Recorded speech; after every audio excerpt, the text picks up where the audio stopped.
Hello, Year 4. So you've joined me for Chapter 4 of The Boy Who Sailed the Ocean in an Armchair, and last time you were with me, Beckett and Billy ran as fast as they could away from the house that they were taking their first snoop of, as someone else was there. Then when they came back, they put together a list of all the evidence they had and all the clues that were starting to point in some sort of direction. We'll soon find out where they're going to go with their investigation.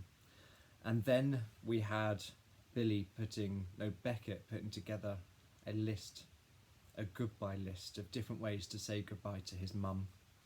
And then you've got Billy, who's waking up in the night with a nightmare and asking for a story. And this is where the story begins of the adventure in the armchair, as Beckett puts together this idea of the armchair sailing away and being stuck in a storm. Okay, so here we go. Now I wonder if I can get through a couple of chapters today, because chapter 4 and chapter 5 aren't very long. So here we go, without further ado, chapter 4. The half-term break is over, and we have not found Pearl, and I have not discovered how to say goodbye to Mum, no matter how much I want to. Saying goodbye to someone you wish you could stay with every minute is the hardest thing ever. I've thought about it so much, my head feels muffled, and that is no good, because today is my first day at Bleeding Heart School, and my 11th birthday, and Dad is shouting at me to hurry up and open my cards. I trudge into the kitchen, where Billy is waving 5 cards in my face. The first one is from Dad. It has a picture of a man playing golf on a hilly green. I do not like golf. It says happy 40th. You're not quite over the hill yet. Dad shrugs and says he was in a hurry. Sorry. Card 2 is from Ibiza Nana. Dad says he gave her our new address straight away because she didn't want to miss my special day. The card she sent has a blue bear on the front. She still thinks I'm about 2. The third card is from Billy. He lets me open that one myself. There's a brown smudge on the front. When he sees my horrified face, he says, "It's nothing yucky, just a squash worm." Card 4 is from Catwoman. She has written that a little bird told her it was my birthday. That little bird must have been a bald-headed eagle, because Dad admits it was him who mentioned it when he popped down to Crops and Bobbers when we were out playing invisible football. Card 5 has to be from Pearl. Tearing the envelope apart, I stare at the contents. The message says, "Come visit Biffo's warehouse." It's just one of those stupid flyers that companies send out. I'm not going to cry. I'm not. I don't. I want to, though. I want to cry because today is my birthday and it's supposed to be brilliant. And it already isn't. And when Dad sees I'm disappointed, he claps his hands together and says, "It's presents next." He sets them on the table. I'm guessing I haven't got the life-size plastic skeleton I wanted, unless Dad has wrapped the skeleton bone by bone. Present 1 is a hardback notebook. Billy is totally disgusted with this, by the way, which serves him right for opening my birthday gifts in the first place. "For your medical notes," says Dad, slurping tea from his Top Dad mug. I try to nod my head, only it's hard with the weight of disappointment on my shoulders. Present 2, a second-hand medical book about healing herbs. Someone has written notes in the margin. When I mentioned that I'd rather have a new one, Dad says money is a bit tight and new things don't grow on trees. But that's a lie, because new leaves grow on trees every spring. That's all I'm saying. Present 3, Ibiza Nana has sent me a knitted cardigan. There is a place for cardigans, and also musical Christmas jumpers, scarves and mittens that would fit a long-fingered gorilla. And it's under the bed. Clearly the idea of buying something suitable for an 11-year-old boy has passed Ibiza Nana by, like computers, non-alcoholic drinks, mobile phones and tablets, unless they're in small pots with the days of the week on them. Present 4, Billy gives me a collection of dead flies in a matchbox. He's always rescuing bugs and making sure they're okay. Not these flies. They are less than okay. They are dead. Billy points inside the box and says, "Fly number 1, the one without wings, is Mr. Walk." I nod. "Fly 2, without wings or legs, Mr Roll-Around. I say it's the best present I've ever had. Billy says he could get me some more bugs. I say I'm not sure my heart can take the excitement. As we're about to leave for school, Dad pulls me to one side. "There's a present 5, he whispers, his voice wheezy with excitement. "I didn't give it to you at the table. This is the present you've been waiting for, son." Hallelujah! The life-size skeleton is hidden in a cupboard. I knew it was. Dad will whip it out at any moment, and I'll declare it to be Mr Bones.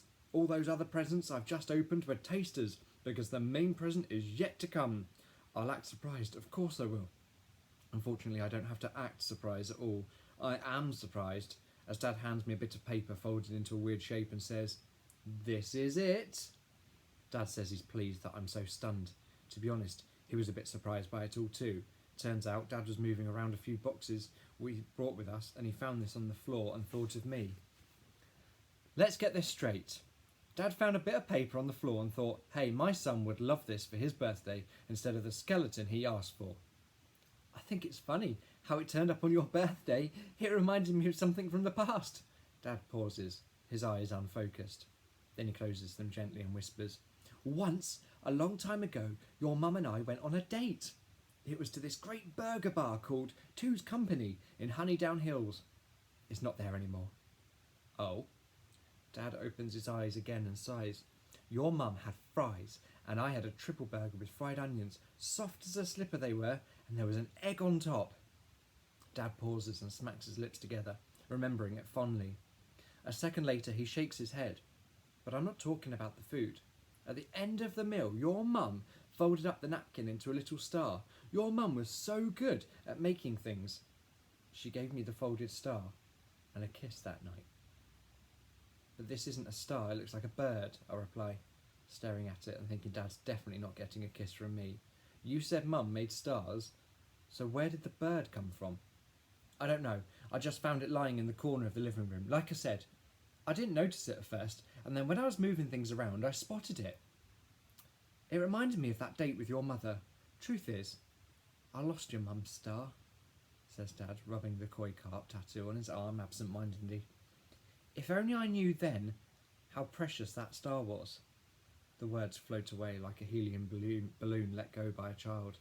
I stare at the tiny bird in my palm before shoving it in my blazer pocket and whispering, "Today is rubbish, and a stupid paper bird that the previous flat owner probably left behind when they moved isn't going to make it any better." "Nothing is." Dad deposits Billy and me in the reception area at Bleeding Heart School. The secretary, who introduces herself as Mrs Parsnips, gives Dad a wodge of paper to fill in and then takes him away somewhere. As Dad disappears, Billy tugs on my blazer and whispers that Pearl should have been here to drop us off at school. He asks if she ever sent a text back, and I say she hasn't yet, but she still might. "But what if she forgets who we are?" says Billy, shuffling from one foot to the other. "She won't," I reply. "Grandad Albert did before he died," says Billy. "Every time we visited him, he didn't know who we were. Ibeth and Nana had to say I was Billy over and over." "He wasn't well," I explain. Then Dad returns and grabs Billy and me into the biggest hug ever, nearly crushing our bones to dust. He only stops to let another boy rush through. With a final cheery wave goodbye, Dad's off. We watch as he climbs into the Codfather van and zooms away as fast as his flat tire will carry him. The one-eyed cod disappears over the horizon. As the secretary excuses herself to take a phone call, Billy's eyes brim with water. "I wanted Pearl to be here more than anything," he wails. "I wanted one of Pearl's special hugs, and now I can't have one." Desperately, I tried to hush Billy, telling him Pearl's probably having a great time at the circus, flipping around on a soft mat and laughing at the Tyrannosaurus Rex. Billy wipes his eyes and tells me he doesn't think she's at the circus anymore. She's been kidnapped by aliens instead. He saw a strange light in the sky recently. It might have been a spaceship. Or could it have been an aeroplane? But Billy isn't listening to me, because he's too busy saying he's scared that Pearl's gone forever, just like Mum. "Mum didn't go on a spaceship either," I mutter. "You know that." The secretary finishes her call. She directs me to my new class and then takes Billy off to his. As they walk into the distance, I hear Billy say, "Thank you, Mrs. Parsnips."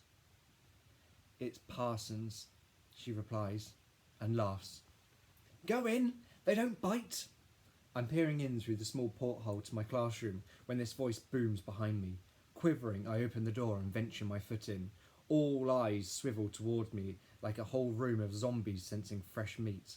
Well, if that's the case, they do bite. Repeatedly. "Go on, inside a bit more. You won't learn anything in the corridor."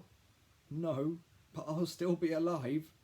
Once I'm in the classroom properly, the voice from behind says, "I'm Mr. Beagle, and class, this is Beckett Rumsey. He will be joining us here. Beckett, there is a place at the back. Please take a pew, and then I'll take the register." A few minutes later, I'm in my seat, playing around with my new pencil case, as Mr. Beagle calls out the names. As he reaches D on the register, I take out a pen and write "Goodbye" across my knuckles, remembering number 7 on my list, design my own tattoo. Perhaps this is the way to say goodbye to Mum. I give the 2 O's eyes. Next, I draw a few teardrops. They look like squash flies. Then I realise I've been drawing with a permanent pen, and so I start licking my hand like a thirsty dog. Mr. Beagle has moved on to M. "Oi, licky lips," whispers a girl with cornrows sitting at the desk next to me. I put my tongue away. "Want a bracelet? I've made it especially for you. Honestly, it's for you." She fires a rubber bracelet with a tiny butterfly charm on it across to me, and it lands right in front of my pencil case. I shrug. How could she have made it for me when this is the first time she's ever clapped eyes on me? I don't wear bracelets either, I mumble back. The girl says that I'll want to wear this one. "Put it on." Thinking it would be rude not to, particularly as this is my first day, I shove the bracelet on my wrist and stare at it. "Looks good," she mutters. She's either short-sighted or lying. "I'm Neva, by the way, and that bracelet is your lucky charm." She glances towards Mr. Beagle, who is now on to P. "By the way, it's bad luck to take it off," hisses Neva. "You must wear it until it falls off by itself, and when that happens, something amazing will occur. I got the idea from this story I read, where the lady wore a green string on her wrist, and it was supposed to protect her from danger. She couldn't take it off until it fell off." I only managed to squeak, "Did it fall off?" "Yes, after she broke her wrist." "So it didn't protect her from danger then?" Great, that's all I need. Day 1 and I'm stuck with a rubber butterfly bracelet that I can't take off thanks to a crazy girl. What I need to do now is keep right away from her. It turns out there are a few other people at Bleeding Heart that I reckon I need to avoid. The first is the boy who sits in the row in front of me, with hands like ham slices and a face like a bulldog chewing a wasp. He answered to the name Robert Absalom on the register. I went to the toilet halfway through morning class, and when I walked back in, he looked at me like I was something yucky. I tried to smile, but he pointed at my shoe, and then I realised I got some toilet roll attached to it instead of attached to the toilet bowl. Mr. Beagle got very excited when he saw it and told us how the average person goes to the toilet about 2,500 times a year. A boy in the front row said he goes at least double that, and everyone laughed. "Thank you, Dante Moffat," said Mr. Beagle, before adding, "World Toilet Day is November the 19th, and recycled paper does not mean using old toilet paper." The third person I think I need to avoid is the girl with the plait so big. Tarzan phoned and asked if he could have his jungle rope back. At morning break, she sidled up to me, said her name was Mimi, and welcomed me to the class, saying, "Everyone thinks I'm ace, but it's only because I'm new. Once I'm old, no one will care anymore." In fact, she already doesn't care. She's too busy doing ballet, chess, French and kung fu to have time to be interested in me. Then she glared at me and skipped away. An hour later, I've decided I do not like anyone in this class. I will ask Dad when I get home if I can come and work with him on the fish delivery rounds. He'll only have to change the words on the van slightly. The Codfather and the Codson. As I'm working out what I can say to Dad to convince him, Mr. Beagle says it's time to finish a project they were doing before half term. "We are looking at important items from our past, but we didn't get the chance to look at your important items before half term, so I asked you to bring them in today. Beckett, you can just talk about anything important from your childhood. You don't need the item. Perhaps you can start, in fact. I'm so shocked my intestines feel like they've just fallen out my pants. Gutted. At least I know exactly what my important item would be. My mum's armchair. I can imagine it now. I say my important item is my mum's armchair, and then the teacher asks me why. Because teachers are like robots programmed to ask questions. Then I have to lie, because I don't want to tell everyone. It's where I feel safe. It's where mum told me stories, and I curled up beside her and I felt happy. I don't want to tell everyone. It's important, because I still have the armchair, but I don't have mum. Anyway, Robert Absalom will sneer at whatever I say, Mimi will probably strangle me with her plait, and Neva will try to force me into wearing more jewellery. My fingers are so shaky. I would totally ace it at playing the maracas in music class. Only we're not in music class, so I have to shove them into my blazer pocket so no one notices. And that's when it happens. I feel something. The tiny paper bird that Dad found on the floor. I pull it from my pocket and put it on the desk. Perhaps I can make up some story about that. There is an air suck of appreciation from Mr. Beagle as he spots the bird, and I'm guessing he's so impressed that I've magically brought something in without even knowing about the project, that he's vacuumed all the air from the room. He says that this is brilliant. I am brilliant, and I can feel Mimi bristle in front of me. Neva points to the bracelet and mouths, "It's amazing!" Only it's nothing to do with the stupid bracelet, because it hasn't fallen off yet. It's still stuck on my wrist. And then Mr. Beagle writes 2 words on the whiteboard. A legend. Chapter 5. Wow! Mr. Beagle has recognised what I knew already. I am a legend. To think I was having a bad birthday. Now I'm a legend in my own lifetime. Ace is what it is. Oh yes, ham-hand boy Robert is looking round at me and I'm looking right back. Not so yucky now, eh? Neva is still pointing at the bracelet and Mimi is stewing in her own anger because obviously I am a legend and it's not just because I am new. Mr. Beagle raises his hand and wiggles his fingers, which is quite a feat considering he's got digits the size of pork sausages. This little origami crane that Beckett has brought in is incredibly special. And I can tell you that folded within its wings, there is the most amazing legend of all. Pin back your ears. You can't do that unless you have a pinoplasty, which is on page 255 of my copy of Marvin's medical manual. Only I sort of do it anyway, because I'm desperate to hear the legend of my little paper bird, even if it means it's not me that's the legend after all. Mr. Beagle clears his throat. Once upon a time, in a land of cherry blossom, samurai warriors, great mysteries, magic and myths, there was a legend that many had heard of. Mr. Beagle sails between the desks with my paper crane in his palm. My dad says myths are female moths, says Dante Moffat. Mr. Beagle stops abruptly and says female moths are called female moths and being quiet is called saying nothing in case the teacher gives you extra work. Now where was I before I was rudely interrupted? Asked Mr. Beagle, as if he hadn't only told us one solitary sentence. He begins sailing between the desks again. Ah, yes, the legend of 1,000 origami cranes is where I was. It says that if a person manages to fold 1,000 origami cranes like this one, Mr. Beagle holds it aloft like it's the world's biggest diamond, then they shall be granted one magical wish. The crane is a mystical creature that is said to live for 1,000 years, which is why you need 1,000 paper cranes for a wish, one for every year of the crane's life. Dante Moffat hoists up his hand and says, Spider-Man down my nan's bingo hall looks about 1,000 years old. Mr. Beagle says it's lovely to hear a story where an elderly gentleman has been named after a superhero like Spider-Man, that even when you're old you can still be brave and active. Oh, he calls himself Spider-Man, not anyone else, replies Dante, adding, he says it's because he's like a spider. Once he's in the bath, he finds it really hard to get out again. Mr Beagle clears his throat again and makes a halt sign with his hand, which is clearly the signal for Dante Moffat to zip his lip.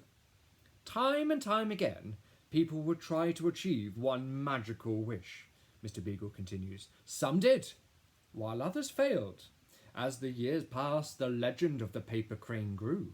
Paper cranes were given as wedding gifts in the hope that the couple would 1,000 years of happiness.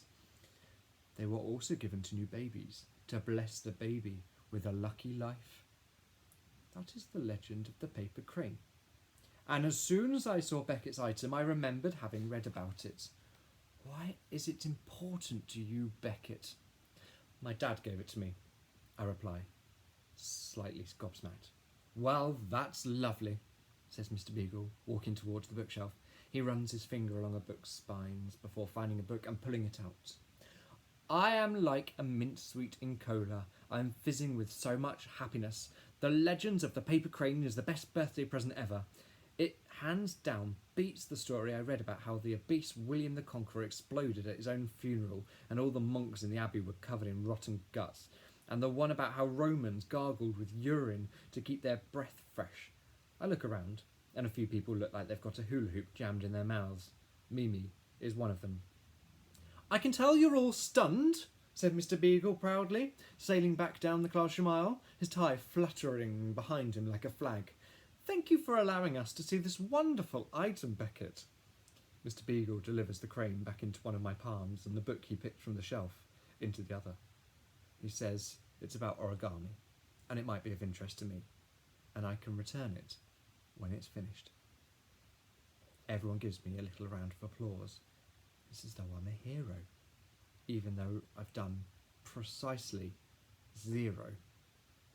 As Mr Beagle goes on talking, I take a sneaky look at the crane. Oh, how wrong I was to think it wasn't anything important. I can see now that this paper crane is the best. By association, I am now bathing in the golden bathwater of brilliance. I am surrounded by the foam of fabulousness. I am soaking in the soap bubbles of smarts. My paper crane, the one that I thought was just folded paper, is actually quite incredible because Mr Beagle says so. My paper crane can give me a wish. What could be a better birthday present than that? And we'll continue with chapter 5 next time.